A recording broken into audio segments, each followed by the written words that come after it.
CallMeCarson has finally returned, and it's not clickbait this time, alright? I promise. Now, the last update we had on the CallMeCarson situation was just a couple days ago when he appeared on Miskiv's stream, and he said that he was going to be returning soon. And I honestly didn't expect him to return this soon. Last night, CallMeCarson uploaded this video titled Moving Forward, and he pretty much said that he's not going to be talking about the situation, and he's going to be donating the next year's profits to charity. Hey guys, it's been a while. This isn't going to be your average YouTuber apology video, and I'm not going to make it long and drawn out. I've learned a lot this past year.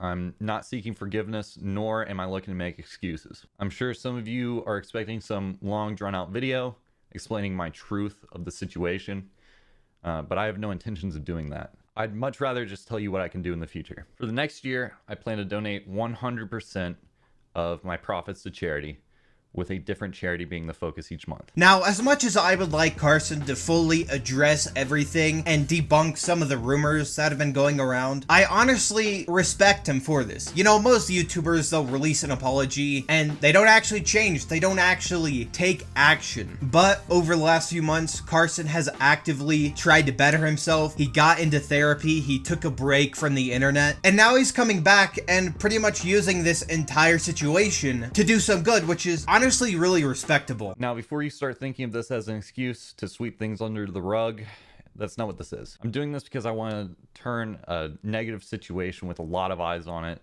into something positive that can help a lot of people. I'm going to officially come back to streaming on September 1st at twitch.tv/CallMeCarson live, and I'll go into a little bit more detail about how this year of charity will work. I'm not going to answer any specifics of the situation with me, nor am I going to do anything to cause any more drama than there already is. Genuinely, I just want to do my own thing and raise money for some people that need it more than me. You can find out more about this year of charity, or YOC as I'm calling it, at callmecarson.live, which is linked down below. That's where me and my team will be updating it with blog posts each month. But yeah, that's about it. I hope to see you there on the 1st, and yeah. Later. So yeah, that right there was pretty much his response. He said that he's going to be returning to streaming officially on September 1st, and he's not going to be talking about the situation at all, which, like I said, is a little unfortunate. I would like him to explain some things, and I think it would be nice for him to apologize to some of his friends, because there were definitely some things separate from this entire situation that he's done and hasn't really addressed. But other than that, I don't think he really owes the internet an apology. I mean, Twitter, they've taken enough from this guy. They try and ruin his career every time he breathes. Now, you're probably wondering what the reaction to this is. If you go to his video, it has a really positive like to dislike ratio. So that kind of shows that most people are happy for Carson's return, but Twitter was a whole different story. Of course, there seems to be this huge disconnect between people on Twitter and people on YouTube. This meme pretty much explains it. I really don't think I need to read out any more of these stupid tweets, because at this point, I'm sure most people are on Carson's side. But one thing I do want to mention is apparently a lot of people are mad at Carson because the day he's supposed to come back is when a lot of streamers are doing this boycott of Twitch where they're not gonna stream because there's like these hate raids all over Twitch, which it's kind of sad that people need to stop streaming, that they need to do a boycott for Twitch to actually listen to them. But I think it's really stupid to be mad at Carson for this. I mean, the dude's been gone for almost a year. I doubt he has any idea that there was even a boycott going on. And I don't like how Twitter captioned this. YouTuber CallMeCarson uploads a video titled Moving Forward, 7 months after allegations of inappropriate communications with minors were levied against the creator. Now, if you know nothing about this situation and you see this, you're gonna be like, wow, this YouTuber had inappropriate communications with minors? Oh my god, this guy's a predator. All they had to do was put when he was 19. They could have just put that at the end. I think that caption kind of spreads a little bit of misinformation. And with everything that's been going on the last few months, that little detail means so much in this entire thing. Now, one thing that I actually got wrong in my previous video is I thought that Carson had gone over to Miskiv's just to promote his merch, but Miskiv actually addressed this in stream, and he said the reason Carson was at his house was to do a charity event. Carson? Dude, okay. Carson was here for 30 minutes. Don't think I invited him here and was like, dude, let's do this. He came over for one reason. It's to, he wants to do a thing of charity with Maya. That's it. Yes, this is why he came to my house in the first place, chat. He came here in the first place to do Alvea's Sanctuary. That's why he came here. Like, that's just it.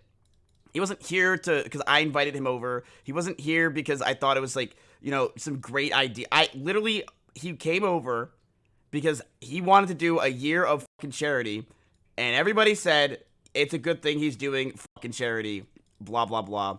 So his first thing of charity was coming on my stream and letting me use him for content. So it does seem like Carson is actually committed to this. And like I said, I absolutely respect him for this. Also, something I've not seen very many people talk about, which is something I've just realized myself. When Carson was 19 years old, he had 10,000 subscribers. And people were making it seem like he had this huge, crazy power dynamic, which maybe he did when he continued to talk with some of these fans. But when this entire thing started, when he was 19 and he was talking to the 17-year-old, he had 10,000 subscribers. So what power dynamic was there that he took advantage of that was so bad that he deserved to be canceled for it? I just kind of find the whole power dynamic argument really stupid. Even though I've contributed to that argument in the past, I completely changed my mind on that. I mean, when PewDiePie and Marzia first met, she was one of his fans. Are you really gonna say that this relationship was predatory? There's plenty of YouTubers that date their fans. It does kind of depend on how they go about it, but just a YouTuber dating their fans isn't necessarily predatory. And I'm sure in the future someone's gonna make a documentary on this entire thing, and I hope that people look at this case really closely, because when this first came out, it really wasn't handled the best. So yeah, this is hopefully my last video on the CallMeCarson situation, and I'm glad the guy is finally back, and I honestly wish him the best moving forward. Hopefully nothing like this happens again, and hopefully he's learned his lesson from everything that has happened in the past, and hopefully he has actually changed as a person. It definitely seems like he has, and I thought his response was pretty good. So yeah, these are just my thoughts on this entire situation. If you guys have enjoyed, be sure to hit the like button down below and subscribe to the channel.